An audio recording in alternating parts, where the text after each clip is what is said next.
Let's discuss the difference between buying a used car and saving for retirement. I know, two very different things. But let's imagine you buy a used car and within days realize that the transmission is bad. Now, what are your options?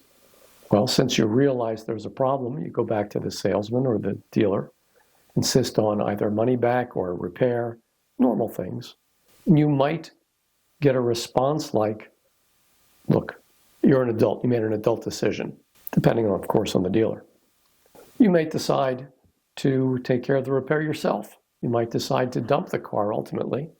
But this does not change your life. It might be painful at the moment, but it doesn't change your outlook for the next 20 or 30 years. Now let's look at retirement savings, investing, planning. There, if you put money to work, invest in something, will you realize or see that there's a problem in days? How about weeks or months? Probably many years. And it might be decades, depending on, of course, how old you are when you start and the rest of the variables. But the idea is that can decidedly change your life. So what do you do? Well, I'm sure you've seen commercials for CFPs, or you've seen commercials for advisors who only make money when you make money. Ultimately, it comes down to it's your responsibility. You have to decide who you're working with or how you're doing it yourself or some combination, which I support. But the idea of being responsible for this is ultimately what it is. Like it or not, that's what happens. You're the one responsible. Why do I put it that way?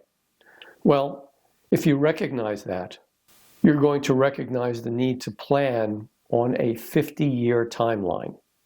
Yes, 50 years.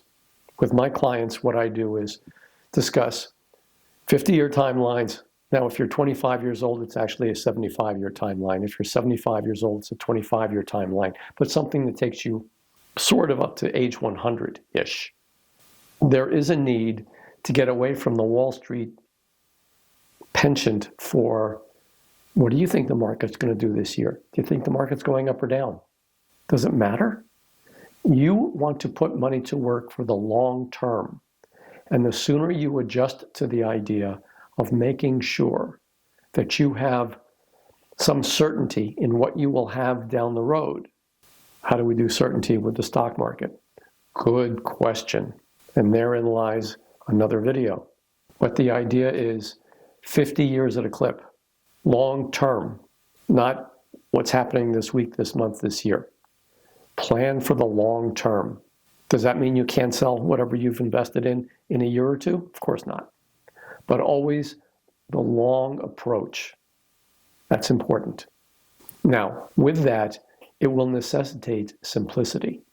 Simplicity meaning maybe very few investments, but solid investments. Maybe annuities, maybe whole life insurance, maybe any number of different things, CDs, bonds. But the idea that you're planning for the long term, not worrying about ups and downs on a day-to-day basis. This is a big deal. Go for simplicity, because when you're over the age of 65, when you're over 75, when you're over 85, you will appreciate the simplicity that you've achieved.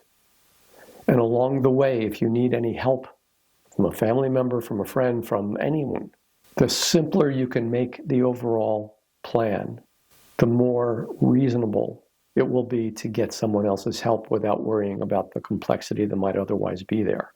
That can complicate things. And we'll get into the complexities another time, but simplicity, long term, it will change your life if you approach it in a willy-nilly, haphazard, short-term manner.